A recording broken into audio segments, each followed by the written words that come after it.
السلام علیکم. میرا نام فرحان عزیز ہے اور میں جی سی یونیورسٹی سے پولیٹیکل سائنس ریسنٹلی میں گریجویٹ ہو گیا ہوں 2025 میں. میرا سوال سر سے ہے. سر ہمیشہ پاکستان کا یہ وجہ پیش کرتا ہے کہ پاکستان فارن کمپلژن کی وجہ سے ایک وار میں جاتا ہے, وار اینڈ ٹیرر وغیرہ میں. آج پاکستان کے بیک یارڈ میں ایک بہت بڑا رجیم چینج ہو رہا ہے. ابھی بھی ڈان نیوز نے کہا ہے کہ پورا ایران بلیک آؤٹ ہو گیا, انفارمیشن ہمیں نہیں مل رہی. تو اس کے پاکستان کے اوپر اثرات کیا آئیں گے؟ اور پاکستان ہمیشہ سے ایک ریئیکٹیو اسٹیٹ رہا ہے, پرو ایکٹیو نہیں رہا ہے.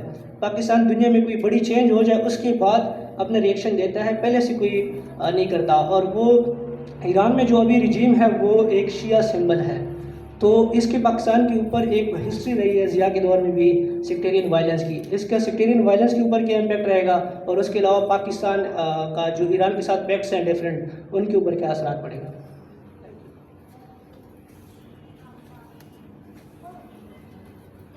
جی بہت شکریہ, بڑے اچھے سوال ہیں. کامریڈ عرفان نے بڑی اچھی گفتگو کی تھی, غالباً اس وقت آپ نہیں آئے تھے. انہوں نے ایران پر بڑی اچھی بات چیت کی. میں نے بھی ایران میں سفر کیا اور میں ایران کے بارے میں آپ کو ایک دلچسپ بات بتاتا ہوں کہ وہاں پہ جو حکمران طبقہ ہے وہ تو مولویوں کا ہے, آپ جانتے ہیں. مگر عام پبلک میں نے یہ پایا جب میں ایران میں تہران میں سفر کیا اور تہران کے ارد گرد بھی سفر کیا کہ عام پبلک جو ہے نا وہ کوئی ملائیت والی پبلک نہیں ہے. یہ بہت امپورٹنٹ بات سمجھنے کی ہے. جب شاہ آف ایران کی حکومت تھی نا تو وہ شاہ سے بہت ظاہری بات ہے لوگ جو تھے بہت اس کے خلاف ہوئے, اور بالکل درست خلاف ہوئے, اور اس میں ایک اتحاد بنا. اس اتحاد کو سمجھنے کی ضرورت ہے جس کو ہم کہتے ہیں کلاس الائنس. ٹھیک ہے, 3 طبقات کا اتحاد بنا. اس میں پہلا طبقہ تھا مولوی حضرات, ٹھیک ہے, جس کو ہم ملا کہتے ہیں. وہ بھی ملا ہی کہتے ہیں, ان سے ہی بلکہ فارسی کا لفظ ہے ملا. عربی میں علماء کہتے ہیں, فارسی میں ملا کہتے ہیں. تو سب سے پہلا طبقہ تھا ملا کا. ٹھیک ہے, ملا وہ لوگ تھے جو کہ ان کے مختلف ایسے اداروں سے تعلق رکھتے تھے جو کہ ظاہری بات ہے دین پڑھاتے تھے اینڈ سو آن. ٹھیک ہے.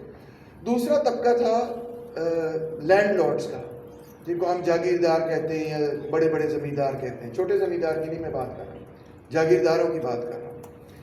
اور تیسرا طبقہ تھا شہر کے جو منڈی کے اندر تاجر طبقہ ہے. اب جو ملا تھے اور جو لینڈ لارڈز تھے ان کا آپس کا ایک بڑا قریبی تاریخی تعلق رہا ہے, مگر وہ دونوں قوتیں آپس میں مل کر نہ تو حکومت کا مقابلہ کر سکتی تھی, نہ حکومت کا مقابلہ کرنا چاہتی تھی, اور نہ وہ اتنی طاقتور تھی کہ وہ بائیں بازو کا مقابلہ کر سکیں. اس کی بنسبت شہروں کے اندر جو زیادہ طاقتور طبقہ تھا وہ بائیں بازو کا تھا. ایران کے اندر تودا پارٹی بہت طاقتور پارٹی تھی, مگر تودا پارٹی کا رورل ایریاز میں کوئی بہت زیادہ انفلوئنس نہیں تھا, وہاں سوائے کچھ علاقوں کے اندر نارتھ کے اندر جو کردش علاقے تھے وہاں پہ. مگر جو فارسی بولنے والے علاقے تھے وہاں پہ رورل ایریاز میں ان کا ہولڈ نہیں تھا, مگر اربن ورکرز کے اندر ان کا فل ہولڈ تھا. اب شاہ نے تو جانا ہی جانا تھا, اس نے تو گرنا ہی گرنا تھا. دونوں طرف اس کے خلاف لہر بڑھتی چلی جا رہی تھی. سوال یہ پیدا ہوتا تھا کہ تودا کے پاس اقتدار آئے گا یا دوسری طرف جائے گا کنزرویٹیوز کے پاس, خمینی کے پاس. خمینی اس لیے تودا کے اوپر کامیاب ہوا کیونکہ ایک بہت اہم طبقہ جو ہے اس نے فیصلہ کیا کہ ہم کمیونسٹوں کے ساتھ نہیں جائیں گے, ہم ملا کے ساتھ جائیں گے. وہ تھا شہر کا جو تاجر طبقہ ہے. یہ شہر کے تاجر طبقے کیونکہ تعداد میں بھی بہت زیادہ ہے ایران کے اندر, بہت بڑا طبقہ ہے, بہت زیادہ چھوٹے دکاندار ہیں وہاں پہ. جیسے لاہور میں بہت زیادہ چھوٹے دکاندار ہیں. صنعت اتنی زیادہ نہیں تھی, تیل کی صنعت ضرور تھی, مگر پیٹی بورجوا طبقہ, مڈل کلاس طبقہ, تاجر طبقہ بہت زیادہ تھا. اس نے فیصلہ کیا کہ نہیں, ہم جو ہے نا خمینی کا ساتھ دیں گے, اور اس نے شہروں کے اندر وہ میس سپورٹ دیا جو کہ مولویوں کے لیے بڑا ضروری تھا. مولوی بھی زیادہ تر وہاں پہ دیہاتی تھے. دیہاتی مولوی شہر پہ نہیں ٹیک اوور کر سکتے تھے. دیٹ واز دا کی کلاس. سمجھے ہم, یہ کلاس الائنس تھا. اس پر ایرانین رجیم ریولوشن سے لے کے 79 سے لے کے اب تک قائم تھی.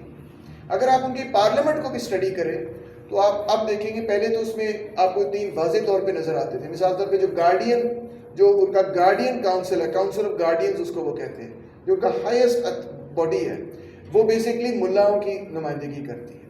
پھر جو اس کے نیچے انہوں نے پارلیمنٹ بنائی تھی اس کے اندر 2 طبقے نظر آتے تھے اکثر آپ کو, لینڈ لارڈس اور ساتھ آپ کو تاجر طبقہ نظر آتا تھا, ورکرز نہیں نظر آتے تھے. اب کیا ہوا کہ آہستہ آہستہ لینڈ لارڈ جو ہے نا وہ پیچھے ہٹتے چلے گئے پارلیمنٹ میں سے بھی اور سماجی طور پہ بھی کچھ ایسی چینجز آئی ہیں پچھلے پیریڈ کے اندر کہ لینڈ لارڈز پیچھے چلے گئے. یعنی دو مین طبقے بچ گئے تھے, ایک وہ ملا طبقہ گارڈین کاؤنسل اور پارلیمنٹ کے اندر اکثر تاجر طبقہ. اب کیا ہوا ایران کے اندر, جو وائٹل بات ہے سمجھنے والی, وہ یہ ہے کہ پچھلے پیریڈ میں ایران کے اندر اکنامکلی بہت زیادہ مسائل رہے ہیں. رولنگ بلیک آؤٹس رہے ہیں, یعنی کہ بجلی نہیں آتی رہی, کھانے کی قیمتوں کے اندر بنیادی اشیاء کے اندر اضافہ ہوتا رہا ہے, اور یوتھ آپ جیسے لوگ بھی بہت تنگ ہیں ملا سے, کبھی موسیقی نہیں سننے دیتے, کوئی فلم نہیں دیکھنے دیتے, کبھی اس پہ پابندی اس پہ پابندی. پابندیاں ابھی بھی ہیں بائی دے, وہاں پہ جو پابندیاں ہیں نا وہ یہاں کے مقابلے میں بڑی نرم ہیں. یہاں پہ عجیب ہی ہمارا کو اور معاملہ ہے, مگر بہرحال ہے پابندیاں وہاں پہ بھی. تو یوتھ بھی ان سے تنگ تھی. مگر جو کی فیکٹر ہوا ہے نا جس کی وجہ سے اس وقت 14 دن سے احتجاج چل رہا ہے, یہ احتجاج نہ تو لبرل طبقے نے شروع کیا ہے, وہ طبقہ جو یہ کہے کہ ہم موسیقی بھی سننا چاہتے ہیں, نہ یہ جینزی انقلاب ہے کہ ینگ لوگ جو ہیں وہ کہہ رہے ہیں کہ بھئی ہمیں اپنی آزادیاں چاہیے, نو, نہ یہ ابھی فی الحال اس میں ورکنگ کلاس شامل ہے, مگر یہ کوئی ورکنگ کلاس کا لیڈ ریولوشن نہیں ہے. تودا پارٹی ہے مگر نظر نہیں آ رہی, منظر عام پر نہیں ہے. بیسکلی ہوا کیا ہے, ہوا یہ ہے کہ جو حکومت کی معاشی پالیسیاں ہیں اس کے نتیجے میں جو تاجر طبقہ تھا, منڈی سب سے پہلے اور پہلی دفعہ بڑے پیمانے پر حکومت کے خلاف ہوئی ہے.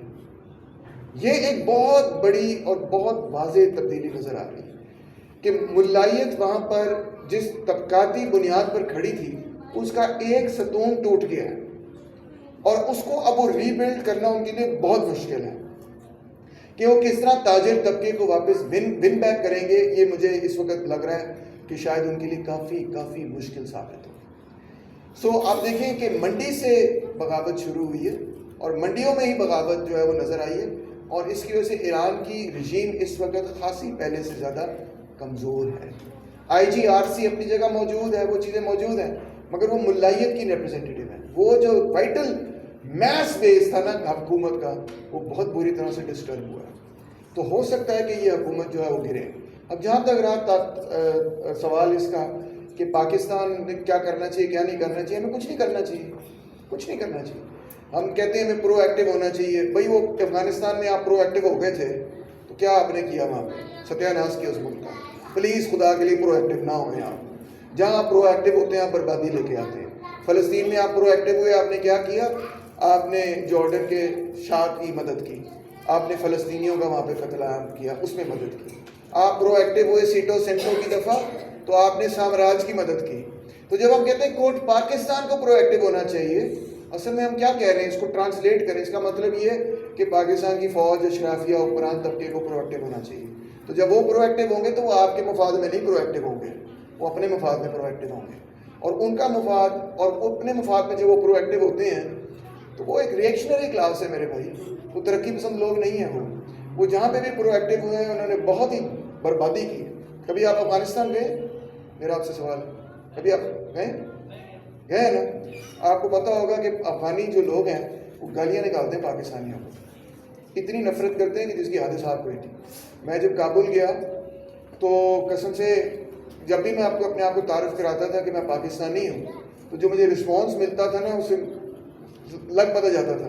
ایک پوائنٹ پہ میں اور میرا دوست ہم نے شرارت سوچی, ہم نے کہا یار ہم یہ بولتے ہی نہیں ہم پاکستانی, ہم کہتے ہیں ہم انڈین ہیں. قسم سے ہم نے کہا ایک جگہ جا کے ہم نے کہا کہ ہم انڈیا سے آئے ہیں. انہوں نے کہا ویلکم ویلکم. میں کہا یار ستیہ ناش. اچھا ایک دفعہ میں لائن میں کھڑا ہوا تھا تو میرے سامنے جو ہے نا ایک وہ کیا کہنا چاہیے امریکن کھڑا ہوا تھا, ٹھیک ہے. اچھا امریکن بڑی گھوم پھاڑ کر رہا تھا, لائن میں یوں آگے پیچھے ہو رہا تھا کہ مجھے آگے جانے دو, یہ وہ فلاں. ہم بڑے شرافت سے کھڑے ہوئے تھے وہاں پہ, تو پتہ چلا ہم اردو میں بات کر رہے تھے, لوگوں کو سمجھ آ گئی کہ پاکستان سے ہیں. تو اچھا اگر ہم اپنے ملک میں ہوتے اور کوئی امریکی ایسے کر رہا ہوتا نا اور ہم اسے کہتے یار ذرا ٹھنڈے ہو, تو جتنی پبلک ہمارے ارد گرد ہے وہ ہمارے ساتھ ہی ہوتی نا کہ ہاں یار ٹھنڈے ہو. اچھا جب ہم نے اسے کہا یار ذرا ٹھنڈے ہو, الٹ رسپانس ہو گیا, پبلک نے کہا تم ٹھنڈے ہو. ہم بھی حیران ہو گئے کہ یار اتنی نفرت ہم سے ایز پاکستانی. تو کیوں ہے یہ نفرت؟ کیونکہ یار پچھلے 50 سالوں میں ہم نے ان کا ملک برباد کر کے رکھ دیا, ڈارک ایجز میں پہنچا دیا.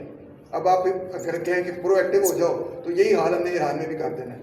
ٹھیک ہے, تو پلیز ان سے کہیں آپ سوئے رہیں غفلت کی نیند, ٹھیک ہے, آپ کچھ نہ کریں. تھینک یو ویری مچ. تو کیا اثرات ہوں گے پاکستان پہ, مطلب یہ تو خیر فیوچر میں دیکھیں گے کہ ابھی ہوتا کیا ہے, کیسی کیا حکومت گرتی ہے نہیں گرتی. امریکہ کی کوشش یہ, جیسے کامریڈ عرفان نے بہت ٹھیک بات کہی کہ وہ رضا شاہ ہوتا تھا نا, پھر اس کا پتر محمد رضا شاہ ہوتا تھا, اب اس کا پتر جو ہے ایک اور رضا شاہ آ گیا ہے, تینوں نام انہوں نے رضا شاہ رکھے, بڑی کنفیوزنگ بات ہے. تو اب وہ بڑی کوشش کر رہا ہے کہ امریکہ کی مدد سے میں ایران واپس آ جاؤں, مگر مارک مائی ورڈ وہ اسٹیبل گورنمنٹ نہیں بنا سکتا. اگر امریکہ نے یہ کوشش کی نا کہ اس کو امپوز کر دیں تو پھر ایران میں بہت کرائسس ہوگا, بہت پرابلمز ہوں گے. تو ایسی گورنمنٹ نہیں بن سکتی وہاں پہ جو امریکن امپوزڈ ہو. تو دیکھتے ہیں اب ایران میں کیا ہوگا. ان آئیدر کیس ہمیں نان انٹرفیئرنس اور respect for national sovereignty of Iran اور total non interference in Iran business اپنی پالیسی رکھنی چاہیے. اور ہمیں یہی بات حکومت پاکستان سے کہنی چاہیے, تہاڈا کوئی کم نہیں اتنے کچھ کرن دا, تسی اپنا کم سانپو تو اتنے نظر بھی نہ چکو. بالکل ہمیں سختی سے یہ کہنا ہوگا, کیونکہ جو بھی پاکستان نے وہاں کرنا ہے نا وہ ان کے فیور میں نہیں جانا اور ہمارے فیور میں بھی فرینکلی نہیں جانا. شکریہ. Thank you very much sir. میں معزز مہمانان, respected doctor Faiza Khan, respected advocate madam Rabia Bajwa, respected advocate Ayaz Raza sahab, general secretary respected doctor Taimur Rehman sahab کا, کامریڈ عرفان صاحب, کامریڈ ناصر صاحب, ہمارے سیشن کے organizers professor doctor Adiba sahiba, comrade Rameez, comrade Natasha, madam Mahnoor کا بہت بہت شکریہ ادا کرتی ہوں. اور کامریڈ ناصر صاحب سے میری گزارش ہے کہ اب سووینئرز جو ہیں ہمارے رسپیکٹڈ گیسٹس کو پیش کریں. رامیز.